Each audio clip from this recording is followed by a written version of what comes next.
হঠাৎ প্ল্যান হলো মেলায় যাব, তাই বেরিয়ে পড়লাম আমি আর বোন মিলে আড়ংঘাটা যুগল কিশোর মেলাতে।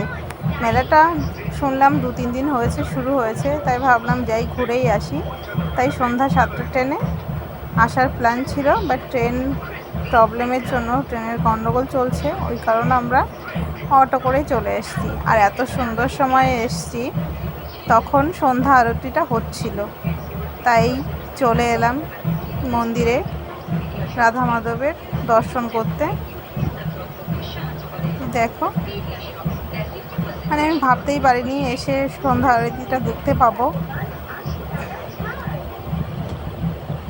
তো তোমরা যদি চাও তোমরা কিন্তু চলে আসতে পারো, যেহেতু মেলা শুরু হয়ে গেছে, এখন সবে শুরু হয়েছে, বেশি ভিড় নেই।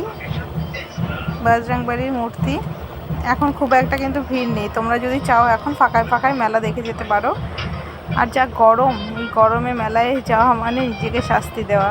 যাই হোক, এখানেই শেষ করছি ভিডিও।